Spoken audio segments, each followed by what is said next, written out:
10 ఏళ్లలో కేసీఆర్ ఏం చేశారు, 2 ఏళ్లలో కాంగ్రెస్ ఏం చేసింది అన్న దానిపై చర్చకి సిద్ధమని చెప్పారు కేటీఆర్. గాంధీ భవన్ కి రమ్మన్నా తాను సిద్ధమన్నారు. అయితే సవాళ్లు విసిరి పారిపోవడం కేటీఆర్ కు అలవాటు అంటూ కౌంటర్ ఇచ్చారు సీఎం రేవంత్. గత 10 ఏళ్లలో బీఆర్ఎస్ ఏం చేసిందో, గత 2 ఏళ్లలో నీ ప్రభుత్వం ఏం చేసిందో చర్చకు మీరు సిద్ధమా అని నేను అడుగుతా ఉన్నా. తూకిత్తా అంటే మైకిత్తా కాదు. నువ్వు నిజాయితీపరుడు అయితే చర్చకు రా. ప్లేసు నీ ఇష్టం, టైం నీ ఇష్టం, డేటు నీ ఇష్టం. నువ్వు రమ్మంటే పక్కనే కమాండ్ కంట్రోల్ సెంటర్కి వస్తా. లేదు నా జూబ్లీహిల్స్ ప్యాలెస్ కేరా అంటే జూబ్లీహిల్స్ ప్యాలెస్కి వస్తా.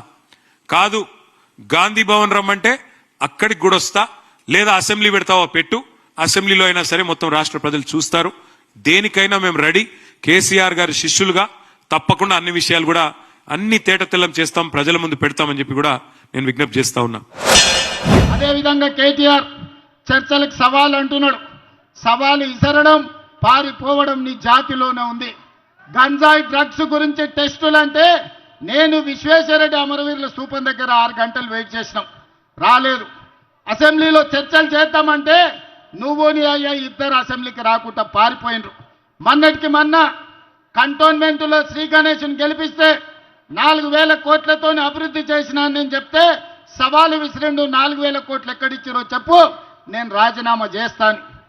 శ్రీ గణేష్ 5,000 కోట్ల రూపాయల జీవోలు చూపిస్తే రాజీనామా చేయకుండా పారిపోయిన కేటీఆర్ ఇవాళ మళ్ళా చర్చలతోని సవాళ్ళు విసురుతున్నారు.